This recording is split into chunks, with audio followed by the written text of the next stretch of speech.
Welcome to All Things Financial with Jack Driscoll. Each week, Jack takes on all things you thought were hard to understand about your finances and makes it fun, easy, but most of all interesting.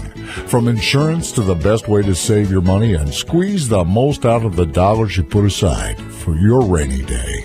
And now, you have a friend in the money business. Here's your host, Jack Driscoll. Welcome back again, everyone, to another edition of All Things Financial. What I do in these shows are try to communicate what's going on in the economy and in people's finances and finances with businesses to share with the general public.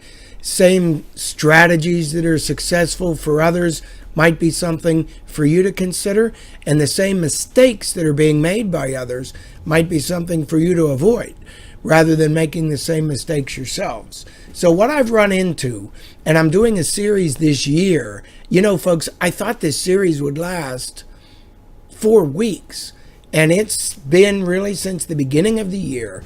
I've been doing a series trying to go through many of the different ramifications on should an elderly person have to go into a nursing home or need advanced nursing care, how to pay for it. The potential devastation it has on families and loved ones, and how to prevent it, how to avoid it, how to manage it. So we've been through a number of different stages on my series this year, and it was supposed to be series this month and then series this 2 months, and of course we're into July, August, and we're still doing this series because I'm still uncovering different chapters in this ordeal that I'm trying to share with everyone. For those of you who are getting these emails that I video of this recording on the radio that I air on WWNL radio, which is 1080 AM every Saturday morning from 8:30 to 9, anyone who wants to receive or get on our email list to receive copies of these and get my updated shows, please have them just contact us either by phone or email, and we'll be able to get them on our email list too, and they'll get this information. It's complimentary. So you could phone us at 412-833-1500, or you can email me, and the email link is jDriscoll@SagePointAdvisor.com. Okay, so let's finish up here, or continue on, I should say, with this study that I've been sharing with everyone that is interested in one of the solutions for if an elderly person needs to go into a nursing home is to, in advance, buy nursing home insurance while the people are still healthy. So that's preemptive and proactive planning. What I'm saying here is anticipating the need or potential need that we might need to go into a nursing home 10 or 20 years from now is the least expensive alternative possibly. Evaluating and planning and preparing this far in advance and paying premiums to an insurance company for all these years that will not ever need the benefit in advance or anticipation of, if that need ever arises, that the total combination of all those premiums that we've paid for all those years is minuscule in comparison to our self-funding over the 1 month or 2 months or 6 months that we actually do need the care. And would it actually have been less expensive to purchase the insurance that far in advance, pay those premiums all that time, as opposed to the other alternative being, I went into a nursing home at age 85, I was only there 3 years, the nursing home cost my family $9,500 a month or $10,000 a month for skilled care, or $5,000 a month for custodial care. And here, that fee 20 years from now will probably be double.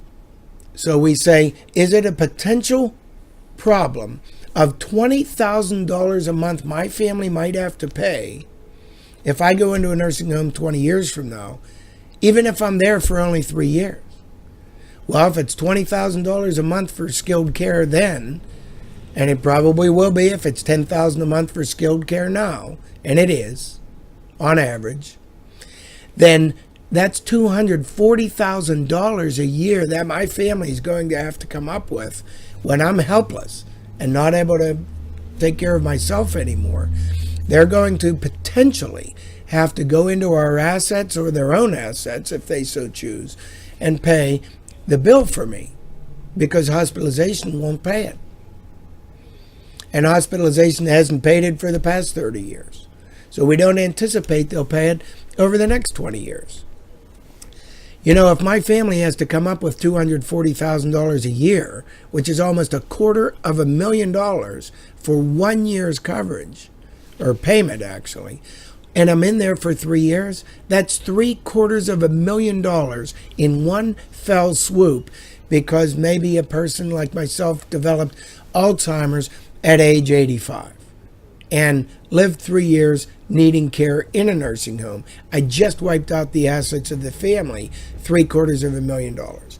You'd say, what's the chance that'll happen to me? What's the likelihood? And I'll tell you, there are statistics on this saying so many people for every 100 will go into a nursing home. The statistics are alarming. So if you go by statistics, if you're married, 1 out of 2 of you have a very high likelihood that 1 out of the 2 of you as a spouse or a couple will spend some time in a nursing home. I mean, the statistics are alarming, but the amount of money is alarming too. So you look at that and you say, what could I do to prevent it? Well, maybe long-term care insurance costs, I'm guessing it's different for everyone. Let's say for a 60-year-old or a 55-year-old, let's say it's $300 a person a month. So you're spending $600 a month for 2 people. I've seen it as low, and I'd say low, but it's still high premiums.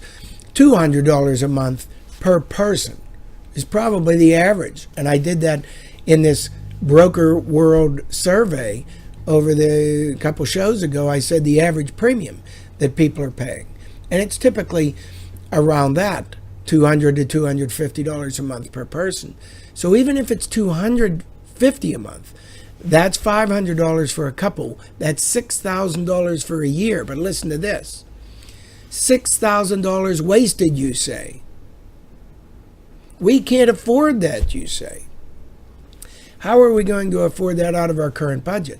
And I then go back and say, then if you can't afford it out of your current budget with all of your income now, how in the world could you afford $20,000 a month if the need arises out of less resources then? But $6,000 a year over 10 years is $60,000. Over 20 is $120,000. So potentially, and that's covering both of you. So if one of you goes into a nursing home, the premium for that one of you was half of that. So you look and you say, okay, fine. It's $3,000 a year, $30,000 over 10 years, $60,000 over 20 years. And it might save $750,000 for that one person stay in a nursing home, and if they only stayed for 3 years. Very serious topic I'm bringing up, folks. It's the Achilles heel to retirement planning. I go to a lot of retirement planning conferences. This isn't the topic they're discussing. They're talking investment allocation, portfolio risk, portfolio safety, income design. They're not talking about this. But it's the Achilles heel of all retirement plans that I see. Why is it the Achilles heel? Because first off, it's potentially devastating to all of the other good decisions you've made. And had everything gone right, you would have gotten through without a nick. And if this one thing goes wrong, it could totally wipe the whole plan out. That's a huge risk to take. And that's why I call it the Achilles heel. Remember I said a chain is only as strong as its weakest link? In retirement planning, this is one of those weakest links that even though everything else goes well, if a chain is holding up a weight of the retirement burden and any one of those links breaks, the whole chain fails. It doesn't matter how strong the other links were. That's financial planning, folks. Not just investment planning, financial planning. You evaluate all of your resources, try in advance to evaluate all of your risks, and then identify them, and then plan for them, prepare for them in advance. You're a better warrior going into the war than if you don't anticipate, whoops, never saw that one coming. But we can, folks. I've been in business almost 40 years. I've seen thousands of retirees cycle through my practice already. People have come into the practice as clients. People have lived through retirement. People have already passed away. I've seen about 4 generations of retirees' experiences already. You don't have to go through this the first time. So, our situation in long-term care planning is, first, you go to the computer if you want, you get some information, but plan. Not only for what your hopes and dreams are, plan for what you hope goes right. Try to plan and prepare and establish plans to help make sure those things go right. And then plan for, okay, what can ruin that well-designed plan now? What can go wrong? Will it go wrong? We hope not. We hope you're wasting your money if you buy the insurance. But what can go wrong? You try to find the least expensive and least devastating solutions and protections to help avoid trying to lose all the rest, or to try to avoid from losing all the rest. That's all we're trying to do here, folks. Okay, so back to plan design. You're shopping for long-term care insurance. Listen to my last shows. Listen to this whole year's series of shows, because you will know enough to know what to ask if you're doing this on your own.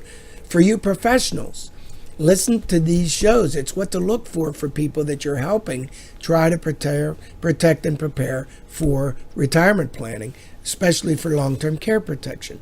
So I'll get back to this Broker World 2014 survey on all the different types of coverages, who's choosing what.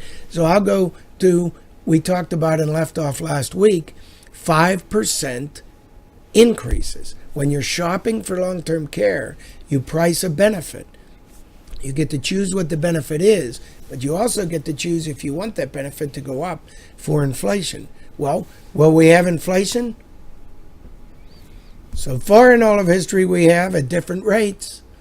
We could even have a 0% inflation. We could have a -% inflation, which would be deflation. We could have a lower or higher inflation. So what we do is we look historically. Are nursing home costs going up? And if so, should our benefit that we initially buy also go up? And we'll normally buy an inflation protection. So last week I touched on that. And this week I'll continue with that.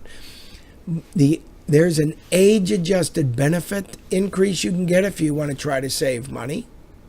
Instead of saying, I want my coverage to go up 5% a year, you might say, I want it to go up 3% a year. You might say, I want one of the age-adjusted increases. Like I said last week, that might take you up 5% in the first 5 years, then 3%, and then no percent, or whatever. You know, they're graded. Every company's different. But you'll want to be shopping for, can I get some increase less expensively than maybe the 5% compound? And there's also compound increases versus simple that I talked about last week. All right, let's get into future purchase options. Some people say, I don't want to increase the benefit automatically or by the rider, but I want the ability to increase my benefit at a future point in time without retaking a medical. That is called, if it's available, and some companies make it available and some companies don't, a future purchase option. A number of people do the future purchase options in lieu of the inflation protection. So at least you know what to look for. You could look and say, next year or the year after or every 3 years or whatever a company provides, they might send you a notice saying you have an option. You can raise your benefit $10 a day or $100 a month or $500, whatever the increment is, every 3 years for the first 5 years or 10 years or whatever, without a medical. If you choose to pay an additional premium, you can up that limit without a medical. So even if you have developed or been diagnosed with a condition, by adding future purchase option rights onto your initial policy, because you can't choose it later, you have bought the right to purchase additional amounts later without medical. So you'll want to watch for that. The next thing when you're shopping for long-term care insurance that affects pricing, it is the deductible. What's a deductible? Basically, in long-term care insurance terms, it's a length of period of time that you go into a nursing home before the nursing home insurance pays. They call it an elimination period. There's also an elimination period if you qualify for care at home before the insurance company will begin paying. So they count it by days usually. 30-day wait is what we call it. 30-day waiting period or elimination period. 60-day, 90-day, 180 days. So what I want, and I've talked about this in prior shows, but I bring it up here because this survey says most people are choosing the 84 to 100-day elimination period. And what this article goes on to say, the percentage of policies with a 0-day home care elimination period increased. So what they're doing, it says 0-day home care, but a longer facility waiting period.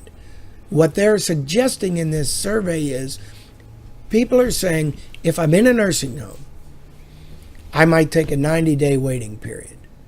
But if I'm at home, I want benefits immediately. Remember in one of the shows I did recently, I mentioned many elimination periods are daily periods, like 90-day wait. Here's what to watch for, folks. If you haven't written anything down yet in this show or in this series, write this next one down. Home health care costs have a daily maximum if you buy that maximum on your policy. But the elimination period of 90 days, 30, whatever you buy, is typically a daily qualifying event, which means if you have a 90-day wait before they'll pay in a nursing home, that's not that big of a deal. You wait 90 days of care in a nursing home and they pay. But if you look at your policies, it'll say days of care. That matters at home. Because if you have a 90-day wait, a 90-day waiting period, you think in 3 months they start paying. So in 3 months after receiving care, you call the insurance company, make the claim, and they say, fine, you're covered, and we need to make sure you pass your elimination period. And you'll say, okay, fine, I've already done that. And they say, oh, no. You have to notify us and make a claim at the time, and then the waiting period starts. You say, what? Nobody told me that. I knew I had a 90-day wait 90 days to make the claim. And a lot of companies say no. You make the claim and then wait 90 days before we pay. So that's number one to write down. Number two to write down is then you say, okay, fine, I'm making a claim today. 90 days from now, I'll give you a call, and they'll say fine. And 90 days later, you call them and you say, I'm ready for payments. They say, submit us your bills for the 90 days of care. And you send your bills because you were having your parent qualified for coverage. They couldn't meet the activities of daily living, and you did get someone out 2 days a week, and you can show them the receipts that for 90 days, a 90-day period, your parents were receiving care. And guess what the insurance company does? They come back, in many cases, if your policy reads 90 days of care elimination period, they say you've used up 2 days a week. Yep, that's right, folks, for 12 weeks. So you've used up 24 days of your 90 days of care. Ouch. You say, well, then I don't have a 90-day wait. I have a year wait, 365-day wait, which is a 52-week year at 2 days a week. And they say, well, that's what you bought. You'll say, no, I bought a 90-day wait. So now you're mad at everybody. But because you listened to my radio show and you got the videos and you paid attention, instead of just clicking, you actually opened it and listened to it. You just heard something very important. So anyone you know that has a long-term care insurance policy now, have them pull that thing out.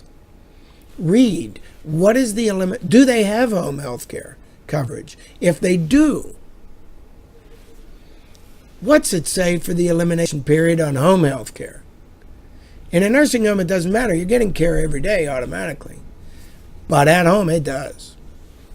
All right, folks, we're out of time. Get on my lists. Get your friends on my lists. Get access to this information. It's complimentary. I share it as a part of the radio show and as a part, now we're up on YouTube, for one simple reason. I run across many sophisticated areas in all of financial planning for business owners, for employees, for retirees, and I want to share the information to those of you who won't get the information otherwise and don't have access to it. All right, we're out of time today. I'll continue with this series, try to educate you. If you want to make it easy for yourselves, just give us a call and let us do it for you. Thanks again for tuning in to another edition of All Things Financial. I'll be back again next week. You've been listening to All Things Financial with your friend with the answers to all financial matters, Jack Driscoll of Driscoll Insurance and Financial Services. Securities and investment advisory services offered through SagePoint Financial Incorporated, a registered broker-dealer and registered investment advisor and member FINRA and SIPC. Driscoll Insurance and Financial Services is not affiliated with SagePoint Financial, Inc. or registered as a broker, dealer, or investment advisor. You can reach Driscoll Insurance and Financial Services Incorporated at 412-833-1500, and they are located at 2738 South Park Road, Bethel Park, Pennsylvania, 15102.